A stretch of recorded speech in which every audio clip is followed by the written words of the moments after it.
Hi friends, back to my channel అండి. మేమైతే already చెప్పాను కదా, ప్రయాగ్రాజ్కి ఆటో ఎక్కేసామని.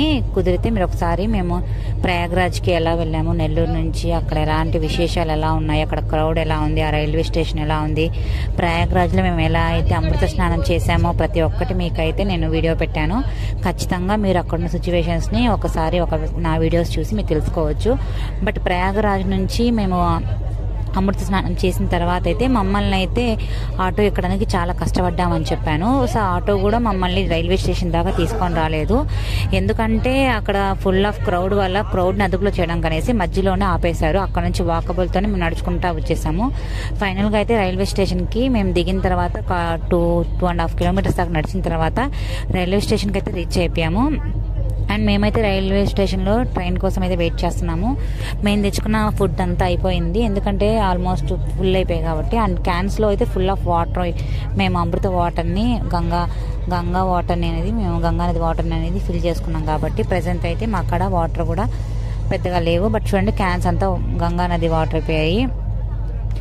సో ఇంకా మేమైతే అందరూ కూడా ఎవరైతే ప్రయాగ్రాజ్ నుంచి దర్శనం చేసుకొని వచ్చేసారో అందరు ఇక్కడికైతే వచ్చేసారు. నెక్స్ట్ ఇక్కడ నుంచి కాశీకి అయితే వెళ్తారు, కాశీ మరియు అయోధ్యకి.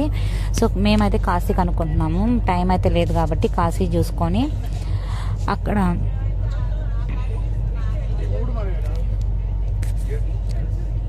హారతిని చూసుకొని, సో గంగా హారతిని చూసుకొని మేమైతే రిటర్న్ అయిపోతాము. ట్రైన్ అయితే ఎక్కామండి. చూడండి, కాంతులలో అసలుకి ప్రయాగ్రాజ్ ఎంత అందంగా ఉందంటే, ఇంత ప్లేస్లో దాదాపుగా వీడియోనే దాదాపు 2-3 మినిట్స్ జరిగిందండి. నేనైతే హాఫ్లోంచి తీశాను. బట్ ఈ 2-3 మినిట్స్లోనే ప్రయాగ్రాజ్ యొక్క మహాకుంభమేళా అనేది ఇంత లైటింగ్స్తో ఎంత గ్రాండ్గా ఉందంటే అసలుకి మిరాకిల్. అసలుకి చూడండి ఎంత బాగుందో. ఈవెన్ టెంట్లు అక్కడ ఇలా అంత క్లియర్ కట్గా అయితే బాగా మనకి కనిపిస్తూ ఉంది. సో మేమైతే బాయ్ టు ప్రయాగ్రాజ్ చెప్పేస్తున్నాము. మీరు కూడా రావాలనుకున్న వాళ్ళు ఖచ్చితంగా ప్లాన్ చేసుకోండి, బట్ జాగ్రత్తగా. మళ్ళీ ఒకసారి చెప్తున్నాను. అండ్ నాకైతే ఏమనిపించిందంటే, ఖచ్చితంగా ఇది మనము రోవర్తో కానీ స్పేస్లో నుంచి కానీ చూస్తే ఈ ప్రయాగ్రాజ్ యొక్క కాంతులు అనేది స్పేస్ వరకు కూడా కనిపిస్తాయేమో అనిపించింది. ఎందుకంటే చాలా పెద్ద ప్లేస్లో చాలా కాంతులతో చూశారు కదండి, ఎంత లార్జ్గా ఉత్తరప్రదేశ్ మొత్తం కూడా ఈ కాంతులతో నిండిపోయి ఉంటుంది. So that much of great. And these Kumbh Mela will become a very greatest festival. ఈ యొక్క పుణ్యక్షేత్రం నాకు తెలిసి ఇంకొకటి బీట్ చేయకపోవచ్చేమో అన్న ఫీలింగ్ అయితే అనిపిస్తుంది. అంత లార్జెస్ట్గా ఉంది. ఇంతమంది క్రౌడ్ని కంట్రోల్ చేసుకొని, ఇంతమంది పోలీసులు, ఎంత సెక్యూరిటీ, ఎంత బడ్జెట్, ఎంత ట్రావెలింగ్ అలవెన్సెస్, అసలు మాటల్లో చెప్పలేము.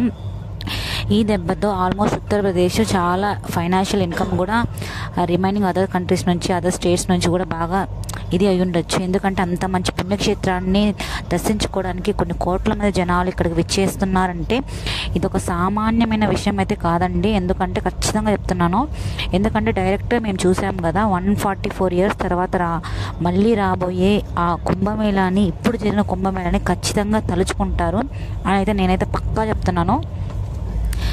And these one of the best moment in my life అని కూడా చెప్పొచ్చండి. ఎందుకంటే that much of feeling very good అండి. సో ఆల్మోస్ట్ మనమైతే ఈ దీపక కాంతుల నుంచి బయటకు వచ్చేసాము. So thank you for all.